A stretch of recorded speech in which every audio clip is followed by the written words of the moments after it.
wahai orang-orang yang beriman, taatlah kepada Allah, taatlah kepada Rasulullah dan kepada pemimpin kalian.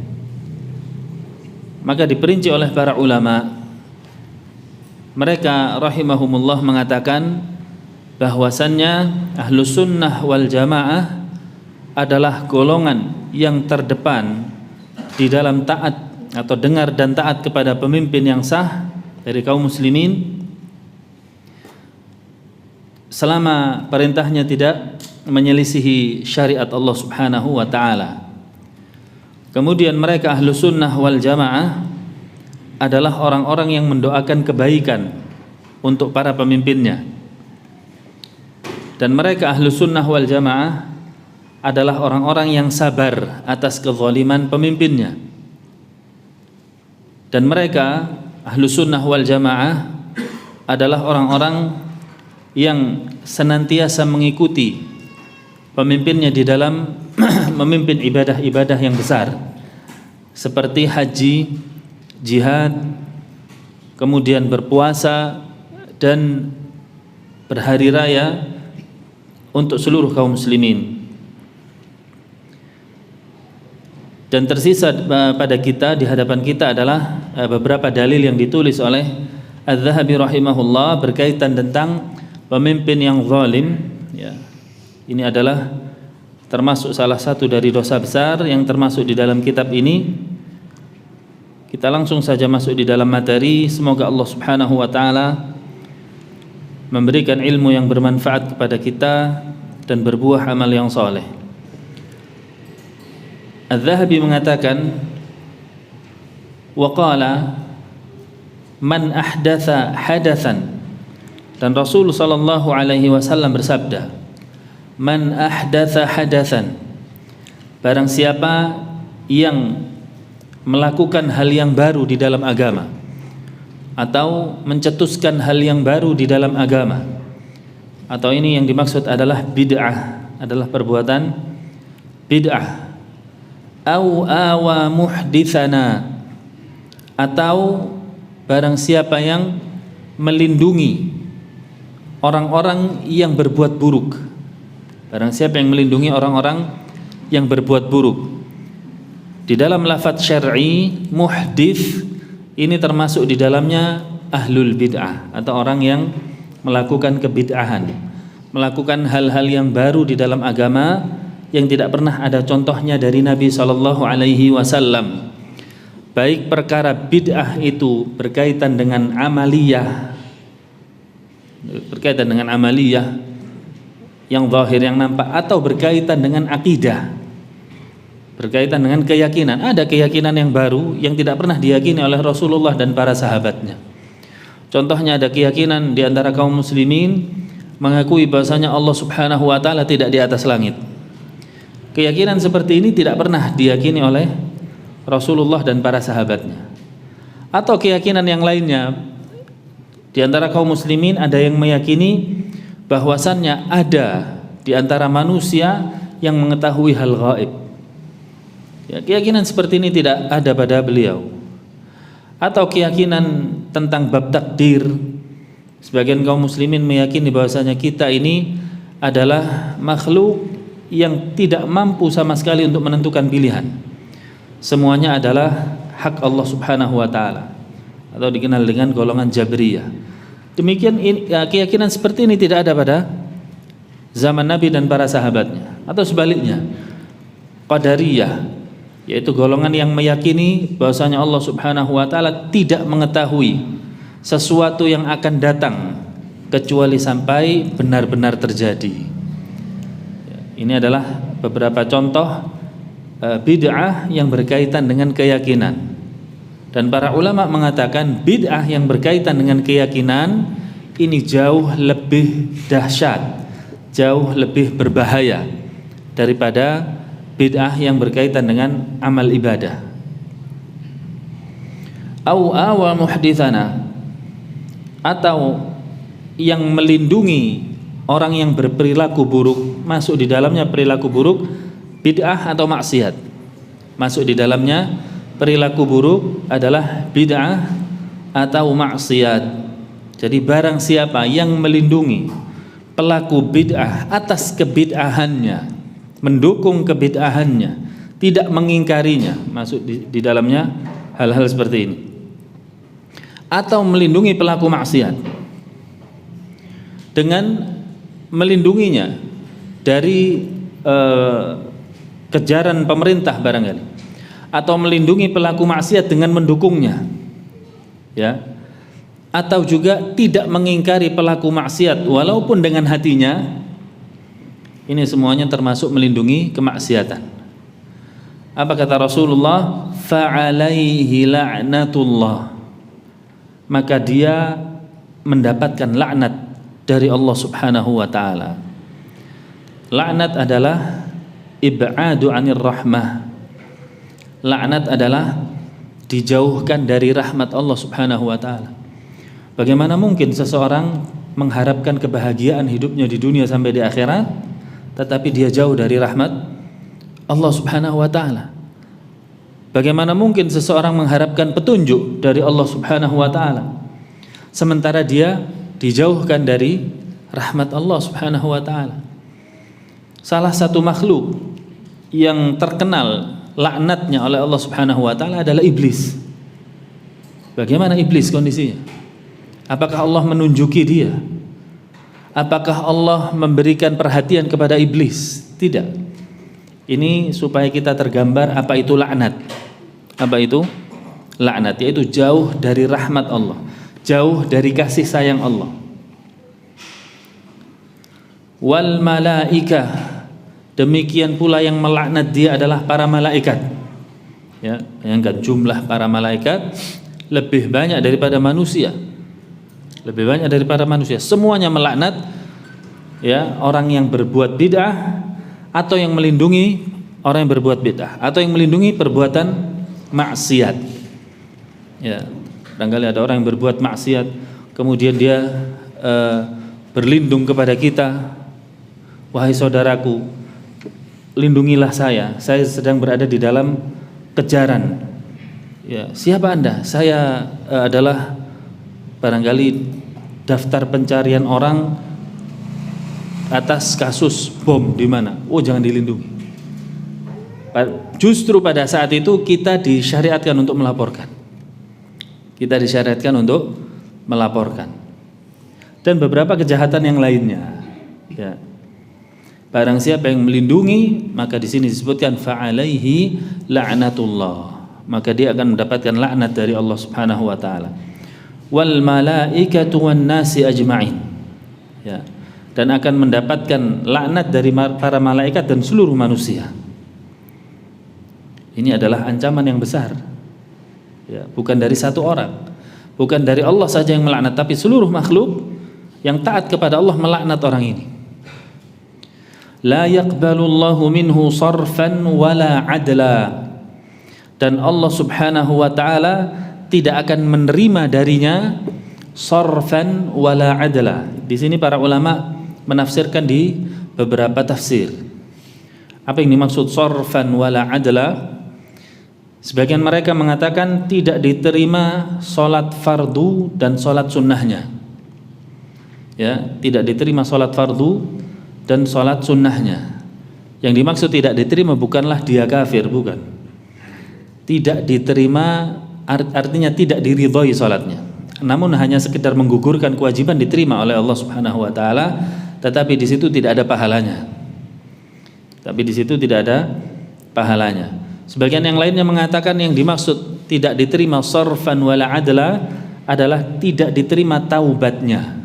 Ya, semuanya adalah menunjukkan bahasanya perbuatan yang disebutkan di atas sangat berbahaya akibatnya. Yaitu apa? Berbuat bid'ah atau melindungi pelaku bid'ah, atau mendukung pelaku bid'ah, atau mendukung pelaku maksiat, melindungi pelaku maksiat. Ya. Kenapa Al-Imam Az-Zahabi mencantumkan hal ini? Karena yang paling bisa melakukan hal ini dengan kekuatannya adalah siapa?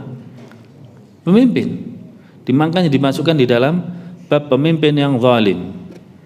Maka yang dimaksud oleh Al-Imam Az-Zahabi kalau dibahasakan sendiri, barang siapa di antara pemimpin yang berlaku bid'ah. Kalau pemimpin berlaku bid'ah nggak ada yang larang dia.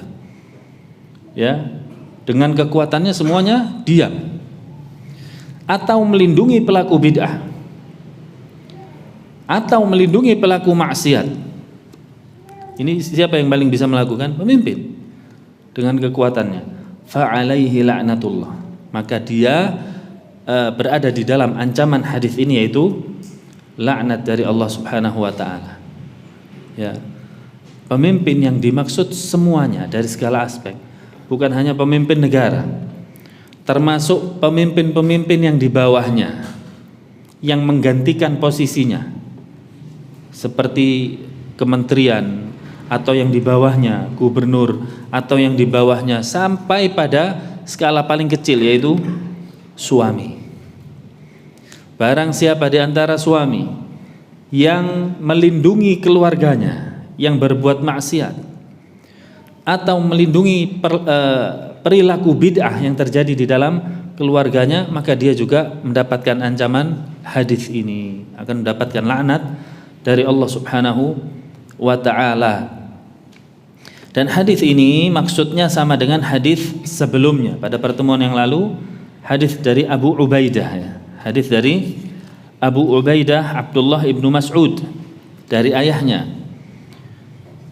Rasulullah sallallahu alaihi wasallam bersabda, "Walladzi nafsi biyadihi," demi zat yang jiwaku berada di tangannya, "la ta'murunna bil ma'ruf," kalian harus beramar ma'ruf, "wa la tanhawunna 'anil munkar," dan sesungguhnya kalian harus nahi mungkar, melarang perbuatan mungkar, "wa la ta'khudunna 'ala yadil musi," dan kalian harus mengambil atau menahan tangan orang yang berbuat buruk, "wa la ta'turunnahu 'alal haqqi atra," ya, dan kalian harus menghalau atau membela kebenaran yang sedang dilecehkan, "aw la yadribunnallaha biqulubi ba'dikum 'ala ba'din thumma yal'anakum kama la'anahum," ya, atau jika tidak Allah Subhanahu wa taala akan meletakkan di dalam hati-hati kalian kebencian,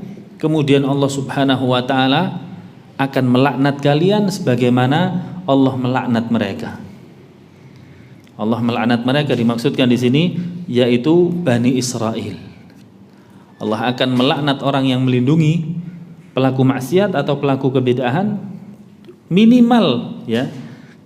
Pengingkaran kita terhadap maksiat atau bid'ah adalah dengan hati minimal. Kalau hatinya sudah tidak bisa, maka laknat Allah sisanya. Karena sesungguhnya di dalam ingkar mungkar, Rasul sallallahu alaihi wasallam memberikan derajat. Yang pertama adalah dengan tangan atau dengan kekuasaannya, dengan wewenangnya. Dan ini tentu bagi para pemimpin. Ya. Kemudian yang kedua adalah dengan lisannya. Ini kepada penuntut ilmu atau orang yang didengar nasihatnya. Tapi jika tidak mungkin keduanya, maka dengan hati, kata Nabi SAW. Dan dengan hati ini wajib bagi setiap muslim. Adapun yang dua di atas itu sesuai dengan kemampuannya. Tapi yang nomor 3 dengan hati wajib bagi setiap muslim, karena tidak ada yang tidak mampu mengingkari dengan hati, semuanya mampu. Jika dengan hati saja dia tidak mengingkari, menunjukkan bahwasanya dia ridha terjadi kemaksiatan. Dan di sini ancaman Allah Subhanahu wa taala akan laknat berlaku baginya. Yang dimaksud oleh Imam Adz-Dzahabi di dalam hadis Abu Ubaidah adalah bahwasannya sebaik-baik pemimpin yang ingin memperbaiki rakyatnya adalah dengan apa? Menegakkan agamanya, memperbaiki agamanya. Ketika seorang pemimpin yang bergerak di dalam memperbaiki agama di wilayahnya, maka mudah mereka mudah untuk menegakkannya. Ya, oleh karenanya sebaik-baik kebaikan yang dilakukan pemimpin kepada rakyatnya adalah dengan memperbaiki agamanya, bukan sebaliknya, malah menghancurkan agamanya. malah mendukung kebid'ahan dan lain sebagainya. Nas'alullah as-salamata wal afiyah. Wa qala alaihi salatu wassalam, dan Nabi SAW bersabda, man la yarham la yurham, barang siapa yang tidak mengasihi manusia yang ada di muka bumi ini, la yurham, maka dia tidak akan dikasihi oleh Allah Subhanahu wa taala. Wa qala, dan beliau juga bersabda, la yarhamullahu man la yarhaman nas, la yarhamullahu man la yarhamun nas, Allah tidak akan merahmati seseorang yang dia tidak merahmati manusia. Rahmat yang dimaksud, Allah tidak akan menyayangi seorang hamba yang dia sama sekali tidak punya belas kasih kepada manusia. Nah, dan di sini Al-Imam Az-Zahabi mencantumkan hadis ini sebagai bentuk pengingkaran terhadap pemimpin yang sangat bengis terhadap rakyatnya, ya. Pemimpin yang diktator terhadap rakyatnya, mengambil hak mereka yang tidak pada tempatnya, ya, mengambil hak mereka yang tidak pada tempatnya. Adapun bentuk-bentuk keadilan dengan sikap tegas, bentuk-bentuk keadilan dengan sikap tegas ini tidak termasuk di dalam hadis ini. Justru ketegasan di dalam menegakkan keadilan itu adalah rahmat. Justru ketegasan di dalam menegakkan keadilan itu sendiri adalah rahmat, adalah kasih sayang. Contoh seorang pemimpin yang menegakkan qisas, dia rahmat atau tidak? Justru kita katakan dia sedang merahmat, sedang berkasih sayang kepada siapa? Kepada rakyatnya yang lainnya, dengan menghilangkan nyawa si pembunuh satu tetapi menyelamatkan nyawa yang lainnya akan menjadi berpikir ulang ketika ingin melakukan pembunuhan, ya. Sebagaimana kata Allah Subhanahu wa taala di dalam Al-Qur'an, walakum fil qisasi hayatun ya ulil albab, dan bagi kalian wahai kaum mukminin ada qisas. Justru dengan adanya qisas itu ada kehidupan bagi mereka yang mau berpikir, ya. Qisas kata Allah, padahal qisas adalah membunuh jiwa, tapi kata Allah ada kehidupan. Apa yang dimaksud? Yaitu meredam niat-niat orang yang ingin membunuh saudaranya. Kalau saya membunuh, saya dibunuh, maka dia berpikir ulang, akhirnya nggak jadi mengurungkan niat membunuhnya. Di sini Allah mengatakan ada kehidupan, ya. Atau contoh yang lainnya seperti orang tua kepada anaknya, bersikap tegas. Mungkin pada satu tempat orang tua harus memarahi anaknya, justru ini adalah sikap rahmat, justru ini adalah sikap kasih sayang orang tua kepada anaknya. Tentu tidak marahi senantiasa, ya, tapi ada beberapa tempat orang tua harus marah, seperti kata Nabi SAW, muru auladakum bis salah, perintahkan anakmu untuk sholat saat usia 7 tahun. Saat usia 10 tahun kalau nggak mau sholat, apa kata Nabi? Pukul. Ini bukan rahmat, ini rahmat. Yaitu pada tempat tertentu boleh orang tua marah kepada anaknya, dan itu justru sikap kasih sayang atau rahmat kepada anaknya. Maka di sini saya sebutkan batasan rahmat atau batasan kasih sayang. Yang pertama adalah tidak menyelisihi syariat Allah Subhanahu wa taala. Boleh kita mengasihi seluruh manusia, bahkan disyariatkan mengasihi seluruh manusia dengan syarat yang pertama, di dalam kasih sayang kita kepada mereka tidak menyelisihi syariat Allah Subhanahu wa taala. Ada yang menyelisihi syariat Allah, maka tidak kita tampakkan kasih sayang saat itu kepada mereka. Justru yang kita tampakkan adalah ketegasan atau bahkan teguran, nasihat. Ya. Yang kedua, tidak menyelisihi maslahat bersama. Tidak menyelisihi maslahat bersama. Apa maksudnya di sini? Terkadang kita mengasihi satu orang, tetapi dengan mengasihi dia justru mudarat bagi yang lainnya. mudarat bagi yang lain. Mungkin ada seseorang yang kita lindungi di satu daerah, ternyata dia contohnya ya suka menipu di sekitarnya, suka menipu. Apakah kita tetap mengasihi orang ini? Jawabannya tidak, bahkan diasingkan, jangan sampai mengganggu kaum muslimin di sekitarnya. Ya. Kita lanjutkan riwayat berikutnya. Wa qala adz-Dzahabi rahimahullah wa qala alaihi salatu wassalam. Nabi sallallahu alaihi wasallam bersabda, "Ma min amirin yaliya umural muslimin."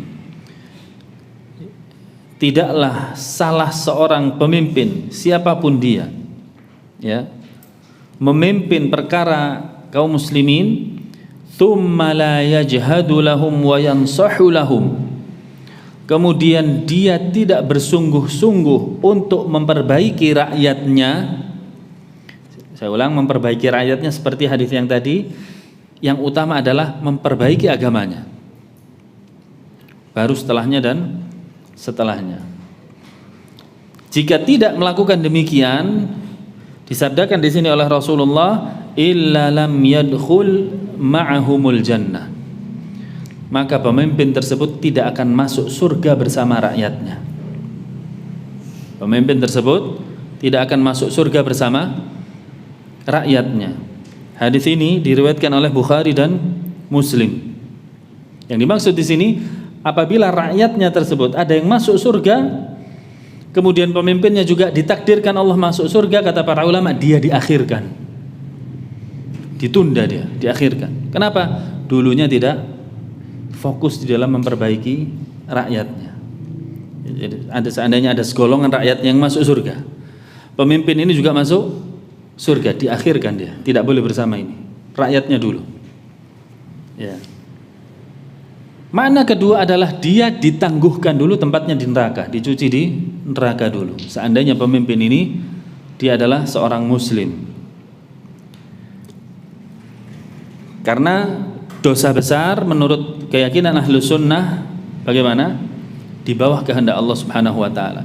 Bisa jadi Allah Subhanahu wa taala ampuni dia langsung dan dia masuk surga, atau bisa jadi Allah tidak ampuni dan Allah cuci dulu di neraka sampai dosanya habis kemudian masuk surga. Nah, jika pemimpin ini tadi seandainya diampuni oleh Allah Subhanahu wa taala, tetap diakhirkan masuk surganya, rakyatnya dulu. Atau opsi kedua, dia tidak diampuni dan dicuci dulu di neraka. Wa an sallallahu alaihi wasallam qala, dan Nabi sallallahu alaihi wasallam juga mengatakan, man wallahu Allahu syai'an min umuril muslimin, barang siapa yang Allah wakilkan urusan kaum muslimin kepadanya, fahtajaba duna hajatihim wa khallatihim wa faqrihim, ihtajaba Allahu duna hajatihi wa khallatihi wa faqrihi yaumal qiyamah. Ya, barang siapa yang Allah wakilkan urusan kaum muslimin kepada dia, kemudian dia menahan hak rakyatnya, ya, dia menahan hak rakyatnya, dia tidak mempedulikan rakyatnya yang memiliki hajat, dia tidak mempedulikan rakyatnya yang fakir, yang miskin, maka Allah Subhanahu wa ta'ala akan menahan haknya kelak pada hari kiamat, tidak dibebaskan dari kesusahannya dan kefakirannya pada hari kiamat. Na'udzubillah min dzalik. Ya, padahal pada saat itu, pada hari kiamat, sangat butuh manusia terhadap perlindungan Allah Subhanahu wa ta'ala. Ya, sangat butuh manusia terhadap perlindungan Allah Subhanahu wa ta'ala. Dan di sini ada lafaz syai'an, man wallahu Allahu syai'an, barang siapa yang Allah wakilkan urusan kaum muslimin kepadanya sedikit pun. Syai'an maksudnya sedikit pun. Ini menunjukkan bahwasanya tidak hanya pemimpin negara yang berlaku di sini. Siapapun yang memimpin, walaupun memimpin hal kecil, contohnya seperti keluarga, sama, Allah Subhanahu wa ta'ala akan tahan haknya dan tidak bebaskan dari kefakirannya pada hari kiamat. Wa qala alaihi salatu wassalam,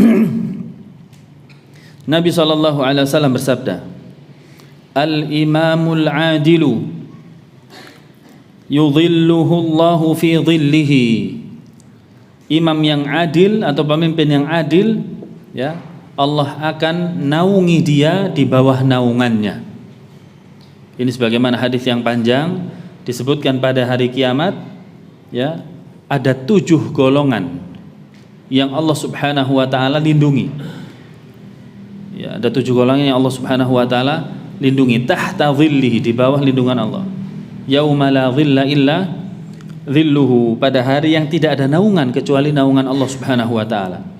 Dan pada hari itu matahari didekatkan. Matahari didekatkan, keringat bercucuran.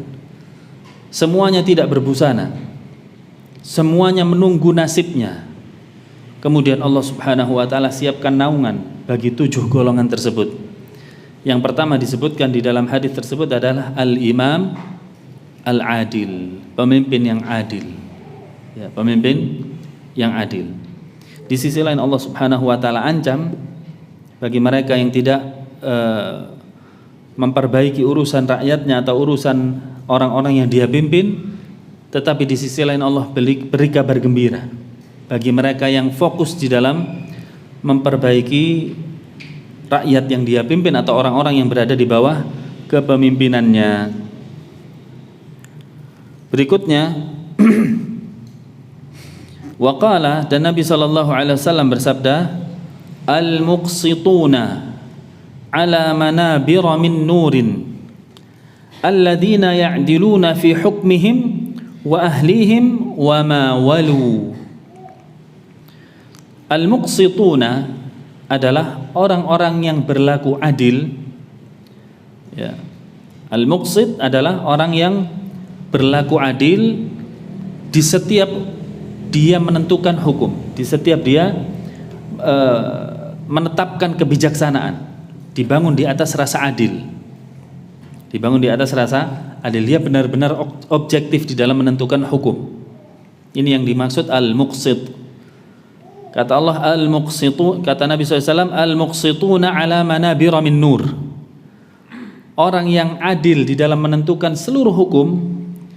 Ya, mungkin seseorang itu bisa adil menentukan hukum ketika objek yang dia hadapi tidak ada urusan dengan dunianya, atau tidak ada urusan dengan keluarganya, atau tidak ada urusan dengan seluruh kebutuhannya.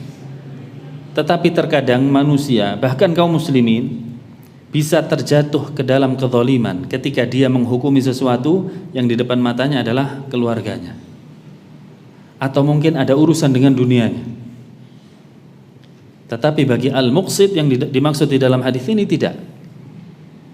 Dalam segala kondisi dia tetap berlaku adil, baik manis maupun pahit resikonya. Ya. Maka di sini Allah Subhanahu wa taala menjanjikan dengan balasan yang sangat besar. Rasulullah mengatakan ala manabir min nur, akan diletakkan oleh Allah di atas mimbar. Di atas mimbar. Mimbar bahasa Arab berasal dari kata-kata intabara, artinya irtafa', tinggi. Ya, mimbar ini sudah menjadi kata serapan ya bahasa Indonesia. Dikatakan mimbar karena tingginya.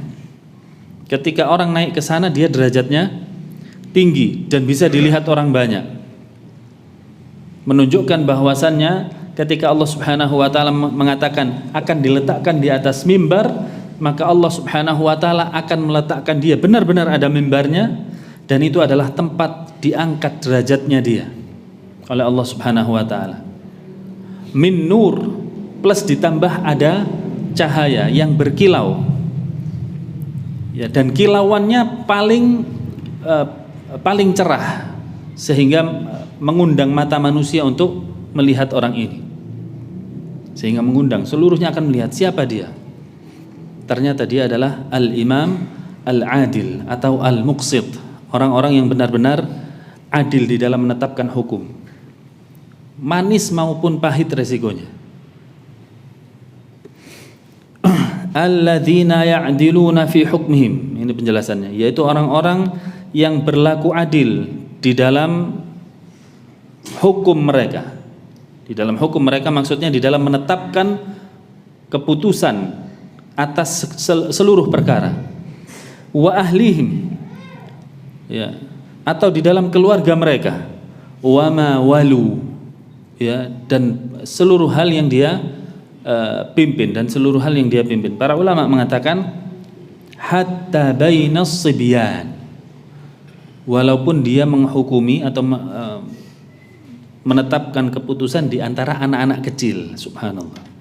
Walaupun dia memutuskan perkara di antara anak-anak kecil. Kita kepada anak-anak kita harus adil, ya. Bagaimana kalau dia rebutan sesuatu, kita cek dulu siapa yang salah.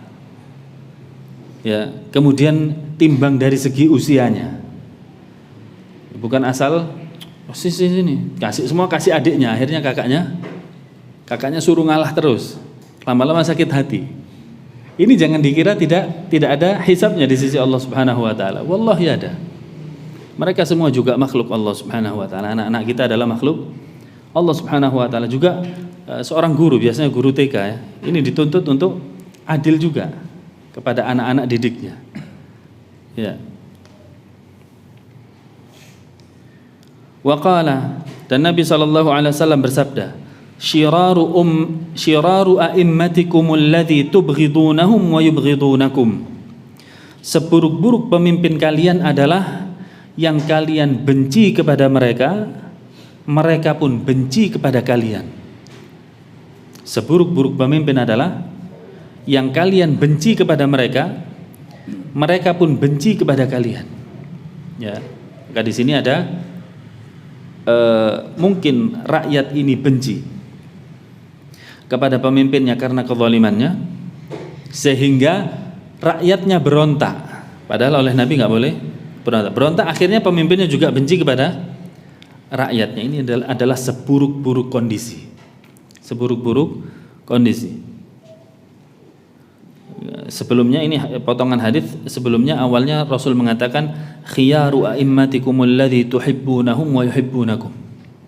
Sebaik-baik pemimpin adalah yang kalian mencintai mereka, mereka pun mencintai kalian. Ya, kemudian yang kedua, seburuk-buruk pemimpin adalah yang kalian membenci mereka dan mereka pun membenci kalian. Kemudian beliau bersabda, wa tal'anunahum wa yal'anunakum. Kalian melaknat mereka, mereka pun sama melaknat kalian. Ya, mereka pun melaknat kalian. Qalu ya Rasulullah, para sahabat mengatakan, wahai Rasulullah, afala nunabidhuhum? Pada kondisi seperti itu ya Rasulullah, apakah kita harus menyerang mereka? Apakah kita harus berontak kepada mereka? Nabi menjawab, la, tidak. Ma aqamu fikum as-shalah, selama mereka mendirikan salat. Kata para ulama, lafaz selama mereka mendirikan salat adalah selama mereka muslim dan berakal. Selama mereka muslim dan berakal. Jelas ya? Maka wajib bagi kita untuk sabar, seberapa pun zalimnya pemimpin. Wajib bagi kita untuk sabar. Bukan hanya hadis ini, banyak sekali hadis yang lainnya menyebutkan haram hukumnya berontak kepada pemimpin yang zalim. Ya, haram hukumnya. Rasul mengatakan ketika ada seorang sahabat yang bertanya, bagaimana jika mereka mengambil hak kita dan tidak menyerahkan hak kita? Mereka hanya menuntut dari kita hak-hak mereka. Kata Nabi SAW, fasbir, maka sabarlah. Kemudian beliau menjawab juga, fa'alaikum ma humiltum alaihim ma humilu. Dosa mereka urusannya mereka dengan Allah. Sedangkan yang ada kewajiban pada kalian adalah taat dan dengar kepada pemimpin kalian. Dengar dan taat kita kepada pemimpin adalah ibadah di dalam rangka mentaati firman Allah Subhanahu wa taala. Tidak ada hubungannya dengan individu pemimpin itu sendiri. Kita hanya niatkan untuk mentaati perintah Allah Subhanahu wa taala. Kemudian wa qala alaihi salatu wassalam, dan Nabi sallallahu alaihi wasallam bersabda, innallaha la yumli lidh-dhalimi hatta idza akhadhahu lam yaflathu. Nabi SAW bersabda, sesungguhnya Allah Subhanahu wa taala membiarkan pelaku kezaliman sampai pada puncaknya ketika Allah Subhanahu wa taala mengazab dia, dan azab Allah Subhanahu wa taala itu tidak akan dia bisa menghindar darinya. Ya. Ini bukan sebagian manusia ketika berbuat zalim santai.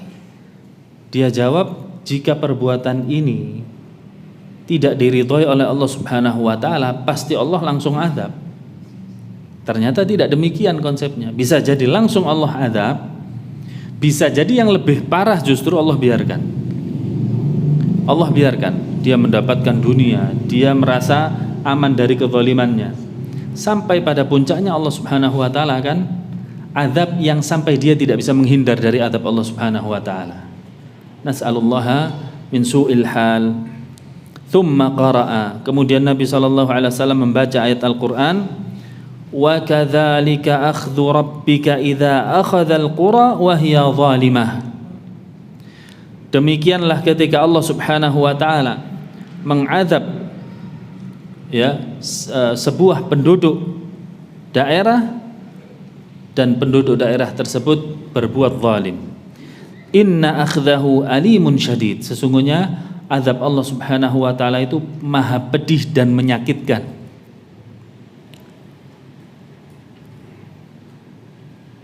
Dan hal ini dicantumkan di dalam bab ini oleh penulis di dalam rangka peringatan terhadap orang-orang yang berbuat zalim dan kezalimannya itu bisa membuat kesenangan padanya. Dunia menjadi terbuka, dengan kezalimannya dia menjadi tinggi jabatannya. Kata Allah Subhanahu wa taala, jangan santai. Kata Allah, wa kadzalika akhdhu rabbik. Demikianlah cara Allah Subhanahu wa taala di dalam mengadab. Dibiarkan dulu. Zalim lagi, dibiarkan lagi. Sampai pada puncaknya langsung Allah azab sehingga dia tidak mampu menghindar lagi. Nah, dan sangat sakit ketika Allah Subhanahu wa taala mengadab ketika seseorang itu berada di puncak kejayaannya. Barangkali kalau orang makan uang haram, dia dapat 1 juta, kemudian ditegur oleh Allah Subhanahu wa taala, kehilangan uang 1 juta gimana? Oh ya sudah, tidak apa-apa lah. Tapi ketika Allah biarkan 1 juta, 10 juta, 1 M sampai 100 M baru Allah azab, bagaimana rasanya? Kehilangan uang segitu besar. Ya. Wa qala alaihi salatu wassalam, dan Nabi sallallahu alaihi wasallam bersabda li Mu'adz, beliau mengatakan kepada Mu'adz lamma ba'athahu ila al-Yaman, ketika beliau mengutus Mu'adz ke negeri Yaman, iyyaka wa kara'ima amwalihim, wahai Mu'adz, hati-hati engkau terhadap harta mereka. Ini berkaitan dengan zakat, ikhwan. Ya, hati-hati engkau terhadap karaima amwalihim, harta mereka yang paling dia cintai. Karena di dalam mengambil zakat, ya, biasanya Rasulullah mengutus su'ad. Su'ad itu adalah pengambil zakat. Dan su'ad ini mengambil zakat yang nampak, yang zahir. Apa zakat yang nampak, yang zahir? Bisa jadi hasil pertanian atau peternakan. Bisa jadi hasil pertanian atau peternakan. Yang tidak zahir, yang tidak nampak, emas, perak, kan disimpan. Gak mungkin orang punya emas dan perak taruh depan rumahnya kan. Nah, su'ad ini yang utusan Rasulullah untuk mengambil zakat itu hanya mengambil yang zahir. Nah, salah satunya dipesankan oleh Rasulullah kepada Mu'adz, jangan ambil hewan yang paling dia cintai untuk zakat. Ya, jadi di dalam mengambil zakat tidak boleh kita mengambil hewan yang terbaik atau hewan yang terburuk, tapi di tengah-tengahnya. Ya. Iyyaka wa qara'ima amwalihim. Hati-hati engkau wahai Mu'adz terhadap harta yang paling mereka cintai. wattaqi da'watal mazlum, dan hati-hatilah engkau wahai Mu'adz terhadap doanya orang yang terzalimi. Doanya orang yang terzalimi. Fa innahu laisa bainaha wa bainallahi hijab. Karena doa orang yang terzalimi tidak ada hijab antara dia dengan Allah Subhanahu wa taala. Kenapa kira-kira Imam Az-Zahabi mencantumkan hadis ini di dalam bab kepemimpinan? Karena yang bertugas mengambil zakat itu bukan rakyat, tapi siapa? Pemimpin. Maka dia amanah. Ketika seorang pemimpin itu cinta kepada dunia berlebih, dia akan ambil zakat dari harta yang terbaik dari rakyatnya, dan ini haram hukumnya dalam Islam. Ya. Yang kedua, yang berpotensi menzalimi rakyatnya terbesar adalah pemimpin. Sehingga Nabi SAW berpesan kepada Mu'adz, hati-hati engkau wahai Mu'adz terhadap doanya orang yang terzalimi, walaupun dia kafir.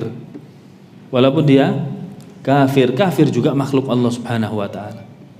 Allah tidak terima makhluknya disakiti. Naam.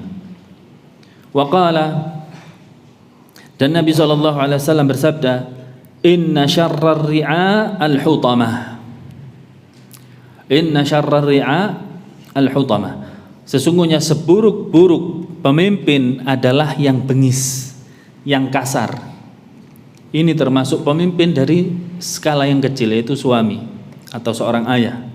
Seburuk-buruk pemimpin adalah yang bengis, yang kasar. Sesungguhnya Rasul SAW memuji kelembutan,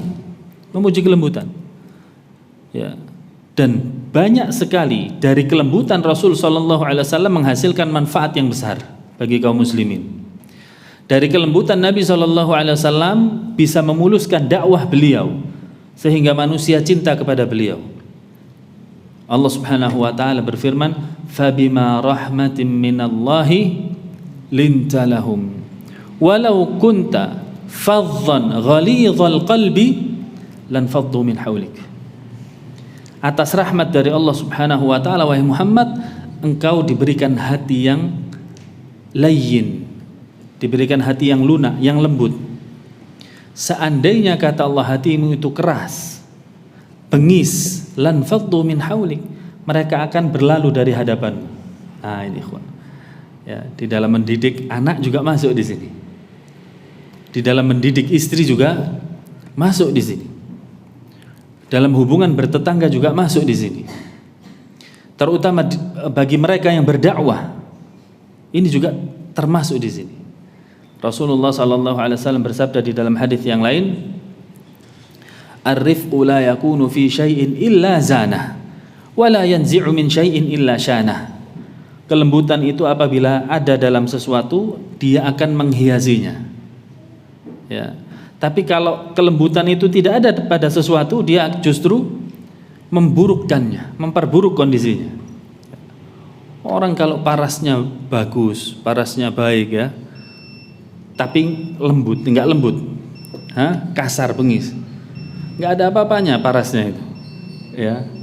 Tapi paras yang biasa-biasa saja atau bahkan mohon maaf cenderung kurang baik, jangan jelek lah, kurang baik, tetapi dia lembut. Bagaimana? Maka terangkat, ya, maka terangkat di hadapan manusia. Nah, terakhir kurang satu, kemudian selesai. Wa qala alaihi salatu wassalam, dan Nabi SAW bersabda, "Thalathatun la yukallimuhumullah."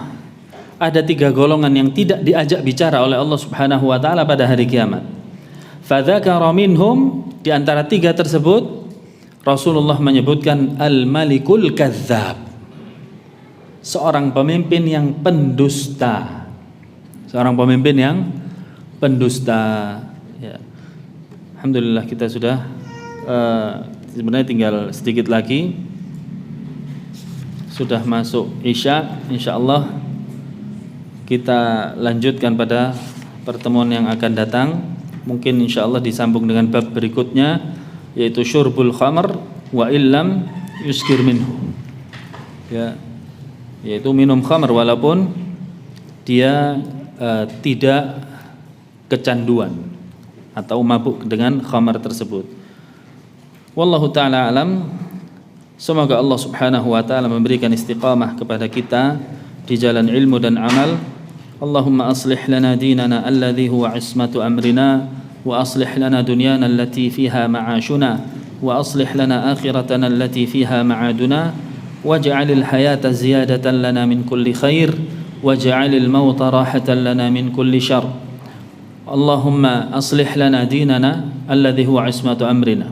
Rabbana ighfir lana dhunubana ولوالدينا وارحمهم كما ربونا صغارا ربنا هب لنا من أزواجنا وذرياتنا قرة أعين واجعلنا للمتقين إماما وصلى الله وسلم وبارك على نبينا محمد وعلى آله وأصحابه أجمعين والحمد لله رب العالمين ثم السلام عليكم ورحمة الله وبركاته.